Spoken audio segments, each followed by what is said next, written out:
안녕하세요. C&I 소비자연구소 대표 조임입니다. 자, 오늘은 이제 추석을 앞두고 있잖아요. 그래서 추석 때 소비자들이 겪게 될 문제들이 뭐가 있을지, 또 어떻게 대처하는 게 현명할지 하는 이야기를 나눠보도록 하겠습니다. 저희 소비자 정보 플랫폼 C맵에 프리랜서 기자분이 생기셨어요. 네, 심재영 소비자 기자님 소개해드립니다. 안녕하세요. 네, 안녕하세요. 네, 한국소비자원에서 추석을 앞두고 소비자 피해가 가장 빈번하게 발생하는 문제에 대한 소비자 경보를 발령을 했는데요. 그 내용을 좀 들여다보니까 가장 피해가 많은 게 항공, 그다음 택배, 그리고 상품권에 대한 문제가 가장 많다 이렇게 이야기를 하고 있습니다. 그래서 이에 대해서 좀 각별한 주의를 요한다 이렇게 보도자료를 낸 게 있습니다. 좀 구체적인 내용을 우리 심재영 기자님하고 함께 이야기해 보도록 하겠습니다.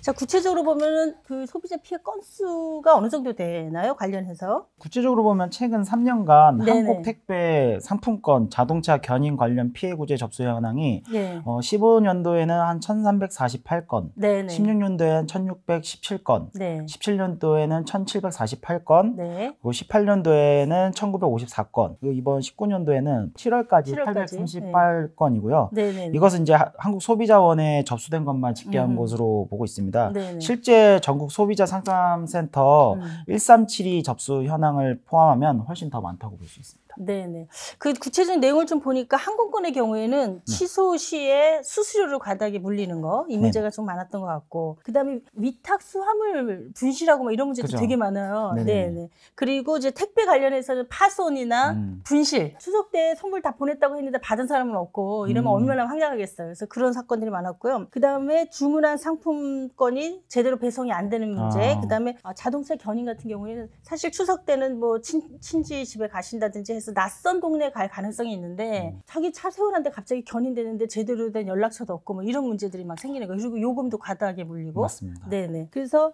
이제 구체적으로 항공부터 사례들 포함해서 어떻게 대처를 하면 좋을지 하는 얘기를 좀 먼저 해볼까요? 네. 제가 한 가지 사례를 소개해드리면요. 네네. A씨가 이제 인천 라오스 왕복권 및 여행 상품을 구입했는데 네. 출발 예정 비행기 기체 결함으로 한 2시간 30분 정도 지연이 됐다고 해요. 공항에서 그냥 시간 버리게 된 거예요. 네네, 그렇죠. 네. 근데 이제 지연 사유에 대해 이제 항공사에게 문의를 했지만 네. 정확한 답변 없이 이제 항공사에 지연 보상 요구를 했더니 항공사에서 이제 안전 운항을 위한 정비 지연으로 네. 보상이 불가하다고 이제 말을 한 네네네. 겁니다. 네네. 실제로 이제 항공사의 경우 이제 지연 운항이 꽤 많은데요. 네. 지난 이제 2016년도 국토부 조사에 의하면은 이제 국내선 지연 18%, 국제선 지연 5.2%가 발생하고 있고요. 지연 운행에 대한 보상은 이제 항공사별로 계약 조건이 좀 상이합니다. 네. 그렇기 때문에 이제 소비자 분쟁 해결 기준, 기상 조건, 이제 공항 사정, 항공기 이제 접속 관계, 항공기 점검 등 안전 운항으로 인한 예기치 못한 조치로 인한 네네네. 것은 지연의 이제 배상 책임을 면제를 하고 있어요. 거죠. 예. 대부분 면책 사유에 속하게 되는 거지만 네네. 항공권 예매 시 취소 환불 규정이나 이런 네네. 배상 규정에 대해서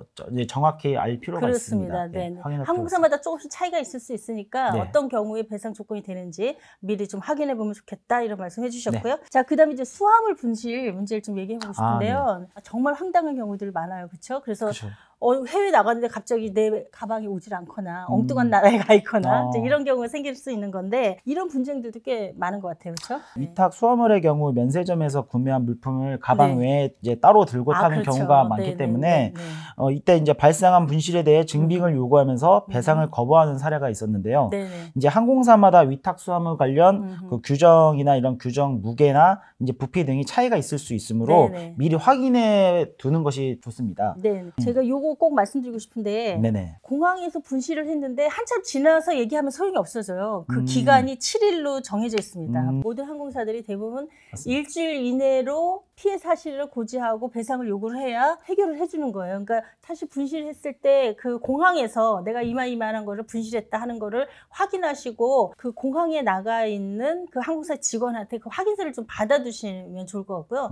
물건을 이제 이렇게 따로 어디에서 구입을 했다 하면은 영수증이나 그런 것도 꼭 보관해서 집에 올 때까지 갖고 계셔야 되는데 그냥 없애버리면은 나중에 그걸 갖고 탔는지 증명을 그쵸. 할 길이 없다. 이래서 또 배상을 거부하는 경우들도 있다는 거죠. 자, 그 다음에 이제 택배 이건 해마다 이제 지적이 굉장히 많이 되는 건데 사실 추석 때 되면 택배 물량이 엄청 많아져서 택배 그쵸. 기사님들도 막 정신을 쫓아다니고 네. 고생하시잖아요. 네. 그래서 분실이라든가 뭐 이런 사고들이 그 기간에 굉장히 집중해서 일어나고 1년에 발생하는 택배 관련한 피해의 한 20% 정도가 9, 10월 또 추석 끼고 나서 대부분 다 발생을 해요. 그러니까 이 부분도 굉장히 잘 확인해 볼 필요가 있을 것 같은데 가장 많은 소비자 피해 어떤 것인가요? 추석 전후에서 많이 발생하는 소비자 피해는 이제 네네.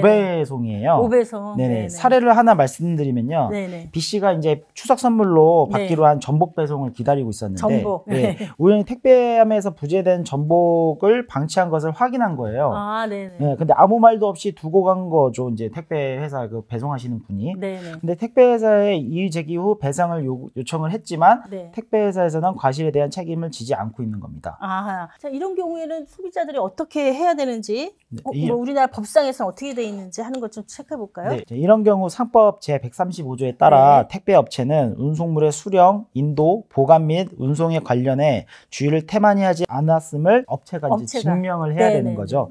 이제 택배사가 증명하지 못하는 한 손해배상의 책임이 있습니다. 네네.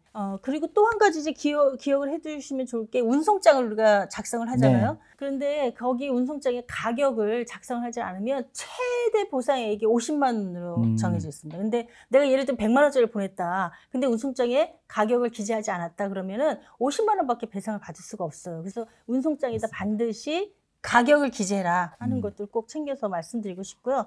자, 그 다음에 상품권. 아까 이제 상품권 피해도 굉장히 많다 이런 말씀 드렸는데 상품권 관련해서는 어떤 피해가 좀 많은지 한번 짚어볼까요? 네. 그 CC가 네. 백화점 매장에서 상품권을 사용하려고 방문했더니 네네. 이제 백화점 발행일로부터 5년 이내 상품권만 사용 가능하다고 이제 인터넷에서만 사용 가능하다는 통보를 받았는데요. 제한을 하는 거죠. 그쵸? 사용하는 그거를. 이런 거 자체가 이제 상품권 뒷면에 보면은 자세하게 이제 내용이 나와 있어요. 상품권들 뒤를 보면은.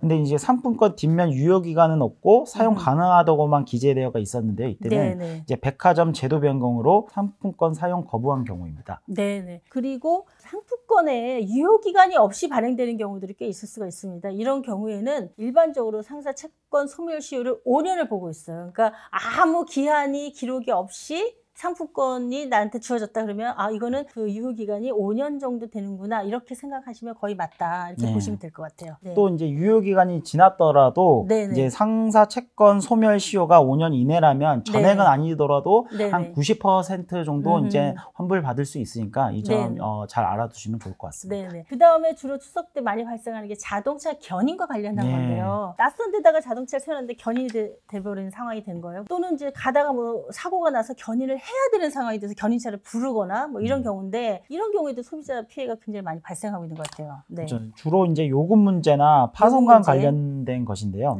주요 사례를 보면 이제 DC가 택시와 추돌 사고가 발생을 해서 이제 견인 사업자를 통해 갓길로 견인 조치를 했는데 이제 5m 이동 거리에 대해 40만 원을 요구를 한 거예요. 이렇게 과도한 비용을 요구할 때 내야 할까 하는 생각이 많이 드시잖아요. 그렇죠. 이제 현재 국토부에서 승인한 운임 요금표를 보면은 2012년도에 이제 강제성은 없다고 되어 있습니다. 이제 10km 이내일 경우 승용차의 경우 5만 원에서 6만 원 선이라고 보시면 되는데요. 사전에 가격 합의를 하지 않는다면 요구하는 금액을 줄 수밖에 없습니다. 이거 이 점을 되게 유의하셔야 될 것 같습니다. 일단은 견인차 부르기 전에 내가 여기서부터 여기까지 가야 되는데 얼마 정도 할래? 그렇죠. 얼마면 되겠니? 사전에 가격 합의를 하는 물어보셔야 된다 이거죠. 그냥 적정한 가격에 하려니 믿고 이렇게 했다가는 바가지를 쓸 가능성이 높다. 그 말씀이시네요. 그때 상황이 되면 일단 지불을 하고 영수증을 받으신 다음에 관할구청에 신고하실 수도 있습니다. 무엇보다 이제 견인 전에 가격에 대한 이제 합의를 정확하게 하셔야 되는데요. 견인 사업자가 요구하는 금액이 적정한지 확인을 한 후에 견인하도록 하고요. 가급적이면 자동차 보험, 이제 자차 보험이라고 하죠. 저희 보통상 자동차 보험에 가입 시 특약으로 선택한 견인 서비스를 이용하는 것이 좋겠습니다. 그게 유리하죠. 이게 명확하게 의사 표현을 확실히 하시고 평소에 이용하던 정비소로 견인 요청하시면 됩니다. 견인 전후 외관 손상 여부를 견인차와 함께 확인하는 것도 굉장히 필요합니다. 자, 지금 이제 항공, 그다음에 택배 관련한 거, 상품권, 자동차 견인.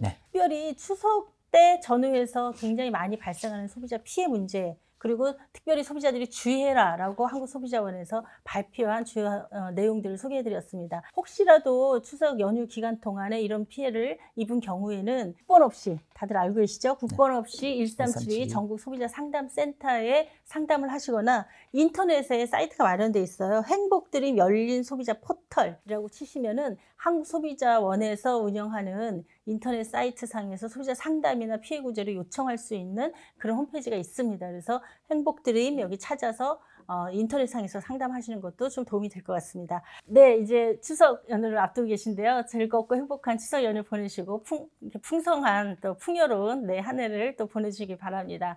우리 구독, 좋아요도 많이 부탁드리고요. 추석 때 그동안 못 보셨던 저희 소비자 정보 플랫폼 CMM의 다른 영상들도 친구들과 함께 나눠보시면서 소비자 문제 생겼을 때 우리가 이렇게 하자 하는 이야기도 같이 나누셨으면 좋겠습니다. 감사합니다. 또 뵐게요. 감사합니다.